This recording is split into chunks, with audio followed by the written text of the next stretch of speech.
اللهم صل على سيدنا مولانا محمد وبارك وسلم صلاة والسلام عليك يا رسول الله صلاة والسلام عليك يا حبيب الله صلی اللہ تعالی علیہ وسلم۔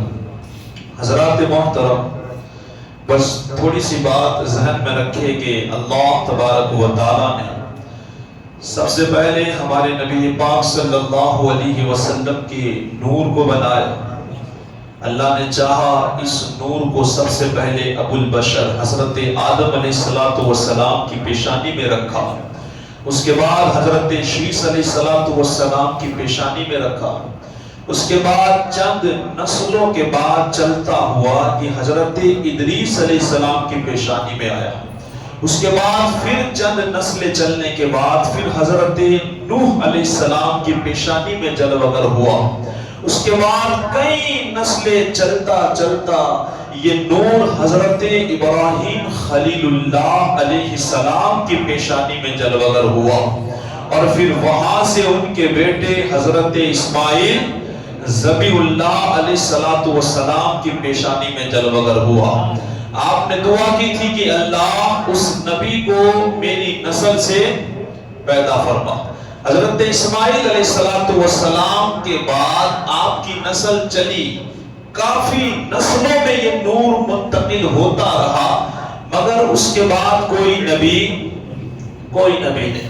حضرت اسماعیل علیہ السلام کی نسل سے صرف اور صرف میرے اور آپ کی آقا حضور رحمت مجتبی محمد مصطفیٰ صلی اللہ علیہ وسلم نبی بن کر کے تشریف لائے۔ تو یہ نور حضرت اسماعیل علیہ السلام کی پیشانی میں جلوگر تھا۔ آپ دیکھئے، آپ مکے کی سرزمین پر الحمدللہ واقعہ بڑا مشہور ہے کہ ابراہیم علیہ السلام نے آپ کو چھوڑا، اس کے بعد ایک قبیلہ بنی جرہم وہ آیا، بسا، علاقہ بڑھا، اس کے بعد وہیں آپ کا بچپنا گزرا، جوانی گزری، اور آپ کی شادی بھی اسی خاندان میں ہوئی۔ آپ کی پیشانی میں نور محمدی جلوگر تھا۔ حضرت ابراہیم علیہ السلام کبھی باہر رہتے اور کبھی کبھی خبر لینے کے لیے مکہ جایا کرتے تھے۔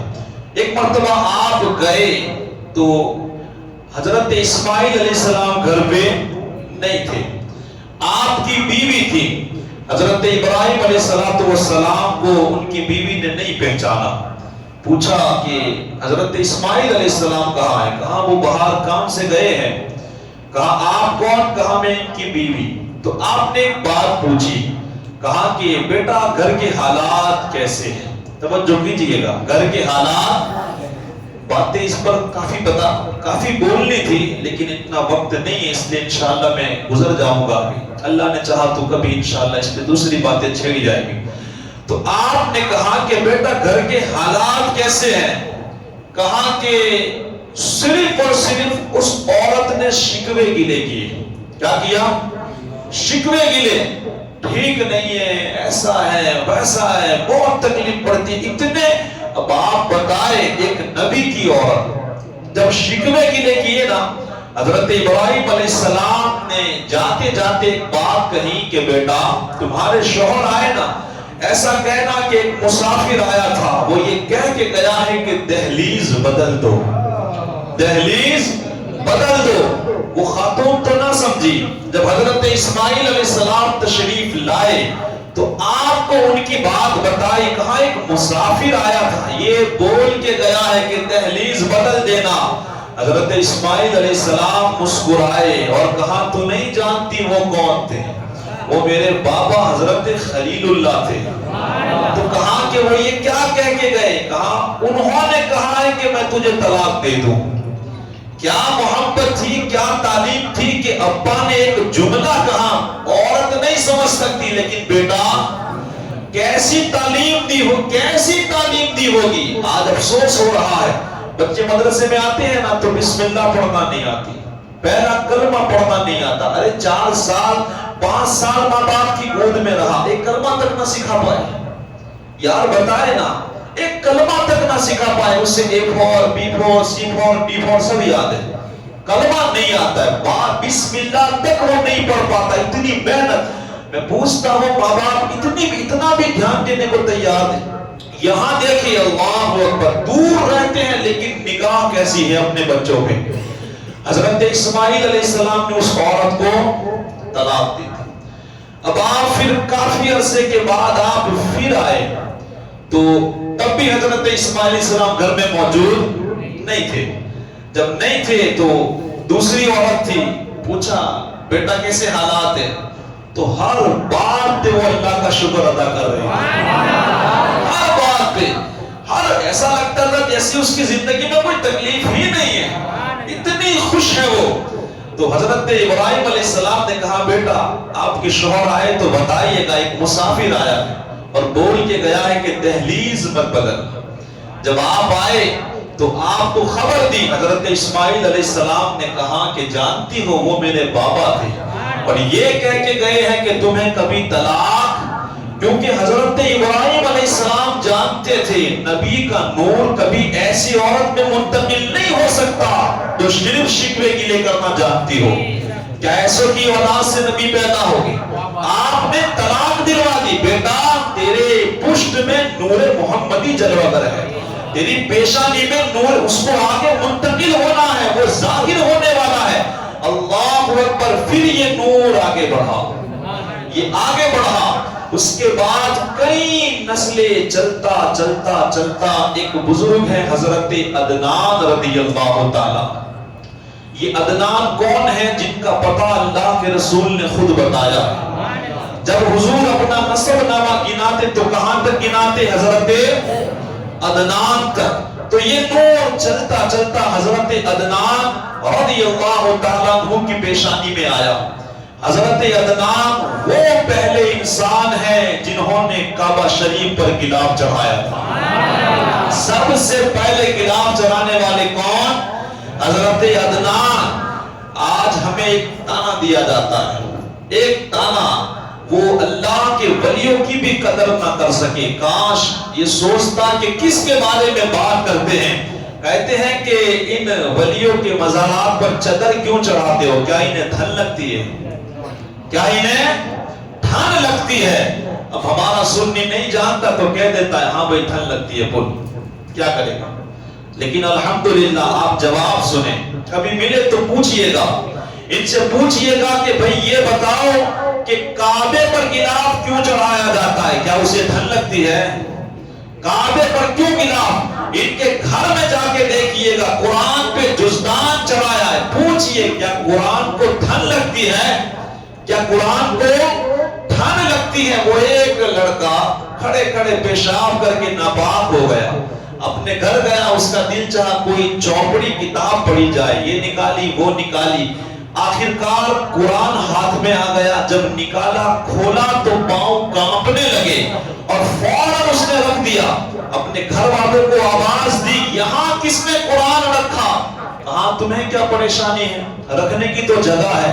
کہاں جب رکھنا ہی تھا تو اس کے اوپر جزدان پڑھاتے، جزدان میں رکھتے۔ کہاں جزدان کی کیا ضرورت؟ کہاں قرآن کو ضرورت نہیں ہے، جزدان کی مجھے ضرورت ہے، تاکہ جب میری نظر پڑے تو میں پہچان لوں کہ یہ قرآن ہے۔ تو الحمدللہ سنیے گا، اس دنیا کے اندر بے شمار کتابیں ہیں، قرآن کو جزدان کی ضرورت نہیں ہے، لیکن ان لاکھوں ہزاروں کتابوں میں قرآن پر گلاب چڑھا کے یہ بتایا گیا کہ یہ اوروں کی طرح نہیں، یہ لاجواب کتاب ہے، اس کی کوئی مثال نہیں۔ دنیا میں ہزاروں مسجدیں ہیں لیکن کعبے پر گلاب چڑھا کے بتایا گیا اس مسجد کی طرح اور کوئی مسجد یہ لاجواب ہے۔ ٹھیک اسی طرح قبرستان میں جب پہلے گنبد نہ بنائے جاتے تو بہت ساری قبریں ہوا کرتی تھی، اسی لیے اللہ کے ولی کی تربت پر چادر چڑھا دی جاتی تھی تاکہ آنے والا ایک عام انسان نہ سمجھ بیٹھے، بے ادبی نہ کر بیٹھے۔ ضرورت ہمیں تھی تاکہ ہم جائے تو پتہ چل جائے یہ کوئی عام نہیں، یہ اللہ کا ولی اس میں آرام کر رہا ہے، تاکہ ہم اپنی زبان، ہم اپنا دل سنبھال کر کے وہاں لے کے جائیں۔ تو الحمدللہ حضرت عدنان وہ شخص ہے جنہوں نے سب سے پہلے کعبہ شریف پر گلاب چڑھایا۔ آپ نے شادی کی، زندگی بڑھتی رہی، اللہ نے آپ کو حضرت معاذ رضی اللہ تعالیٰ عطا فرمائے۔ کون؟ یہ نور آگے چلا، حضرت معاذ رضی اللہ تعالیٰ عنہ کی پیشانی میں جلوہ گر ہوا۔ کہتے ہیں کہ اس وقت حضرت شعیب علیہ السلام، ایک جگہ کا نام بتایا جاتا ہے حضور، وہاں رہتے تھے، تو وہاں کے جو عرب واسی تھے نا، انہوں نے ان کو شہید کر دیا۔ کس کو؟ حضرت شعیب علیہ السلام کو۔ اب اللہ کو بڑا جلال آیا، اللہ کے نبی کو شہید کر دیا۔ دو نبی اور اس وقت جلوہ گر تھے، تو اللہ نے ان نبیوں پر وحی کا نزول فرمایا اور کہا کہ وہ جو بادشاہ ہے بخت نصر، جا کے اس سے کہو کہ وہ عرب پہ چڑھائی کر دے، اللہ کی مدد تیرے ساتھ رہے گی۔ جا کے چڑھائی کرے ان کے اوپر۔ حضرت عدنان بھی اس وقت تھے، لیکن یہ نور آگے جا چکا تھا۔ اب سنیے گا، ان نبیوں سے کہا کہ تم کو ساتھ جانا ہے، ان جنگ میں ساتھ جانا ہے، اور ایک 12 سال کا لڑکا ہے معاذ، ان کو وہاں سے نکال کے لے کے آنا ہے، ان کو کوئی نقصان نہیں پہنچنا چاہیے۔ تو ان نبیوں نے اللہ سے کہا کہ مالک، آخرکار یہ تو بتا کہ تم کسی کے بارے میں نہیں کہہ رہا، آخرکار اس بچے کو کیوں بچانا ہے جو 12 سال کا ہے؟ تو رب کی رحمت جوش میں آئی، اللہ نے کہا بات یہ ہے، اس کی نسل سے میں آخری نبی پیدا کرنے والا ہوں۔ ابھی اس کی پیشانی میں نور محمدی جلوہ گر ہے، اسی لیے اسے کوئی نقصان نہیں پہنچنا چاہیے، اسے تم اپنے ساتھ لے کر کے جاؤ، اس کی اچھی تربیت کرو۔ کہتے ہیں کہ بخت نصر نے پھر حملہ کیا اور حضرت عدنان کو شکست ہوئی، کافی سارا نقصان ہوا، اور پھر چند دن یا مہینوں کے بعد حضرت عدنان کا تو انتقال ہو گیا۔ لیکن اس وقت مکہ ایک ویران جیسا ہو چکا تھا۔ آخرکار بخت نصر جب اس دنیا سے گیا، اس کا انتقال ہوا، تو حضرت معاذ رضی اللہ تعالیٰ عنہ کو لے کر وہ دونوں نبی پھر سے مکہ میں آئے۔ وہ بڑے ہو چکے تھے اور حضرت معاذ رضی اللہ تعالیٰ عنہ یہاں پر رہنے لگے۔ وہ مکہ میں پھر سے بس گئے، اطراف میں جو جا چکے تھے بلا کر کے انہوں نے مکہ کو پھر سے آباد کیا۔ جانتے ہو معاذ کو معاذ کیوں کہتے ہیں؟ اللہ نے ان کی پیشانی میں نور رکھا تھا، یہ ہر وقت جنگ کے لیے تیار رہتے تھے، اور کوئی جنگ ایسی نہیں تھی کہ ان کو کامیابی نہ ملتی۔ فتح ان کے قدم چوما کرتی تھی، اور کیوں نہ چومتی، ان کی پیشانی میں نور محمدی جلوہ گر تھا۔ حضرت معاذ رضی اللہ تعالیٰ عنہ سے یہ نور بڑی تیزی کے ساتھ آگے بڑھا، اور حضرت نزار رضی اللہ تعالیٰ عنہ پیدا ہوئے۔ اللہ اکبر! حضرت نزار جب پیدا ہوئے نا، تو ان کے والد نے ان کی آنکھوں کے بیچ میں چوم لیا۔ یہ اتنے خوبصورت تھے، اتنے خوبصورت تھے کہ ان کے والد کے ہوش ٹھکانے نہیں رہتے تھے، کیونکہ نور ہی ایسا چمکتا تھا۔ بے شمار اونٹ اللہ کی راہ میں قربان کر دی۔ بیٹے کی خوشی میں اتنا بیٹا خوبصورت تھا، اتنا خوبصورت، اور بہت سارے اونٹ قربان کرنے کے بعد کہتے ہیں کہ اے اللہ، یہ تو اس بیٹے کے سامنے کچھ بھی نہیں ہے، یہ تو کچھ بھی نہیں، اتنا نور تو نے دے دیا ہے۔ آخرکار حضرت نزار رضی اللہ تعالیٰ عنہ یہ بڑے ہوتے ہیں، ان کی پیشانی میں بھی نور محمدی تھا۔ جب بھی یہ کسی بادشاہ کے دربار میں جاتے نا، تو بادشاہ ادب و احترام میں کھڑا ہو جایا کرتے تھے، بادشاہ بھی عزت کرتے تھے۔ کیوں؟ ان کی پیشانی میں نور محمدی جلوہ گر تھا۔ پھر اللہ نے اس نور کو اور آگے بڑھایا، اور یہ حضرت سیدنا مضر رضی اللہ تعالیٰ عنہ کی پیشانی میں جلوہ گر ہوا، ان کی پیشانی میں چمکا۔ یہ وہ تھے حضرت مضر رضی اللہ تعالیٰ عنہ کہ اللہ نے ان کو لحن داؤدی بھی عطا فرمایا تھا، لحن داؤدی۔ اور حضرت مضر رضی اللہ تعالیٰ عنہ کے 4 بیٹے ہوئے تھے۔ کتنے بھائی تھے ان کے؟ بیٹے نہیں، ان کے دوسرے 3 بھائی تھے، حضرت مضر ہو کے 4 تھے۔ حضرت نزار جو ان کے والد تھے، انہوں نے انتقال کرتے کرتے ایک بات کہی تھی کہ بیٹا کبھی آپس میں جھگڑا ہو جائے نا کسی بابت کو لے کر کے، تو ایک پتہ بتایا تھا کہ وہاں جا کر کے فیصلہ کر لینا۔ دیکھیے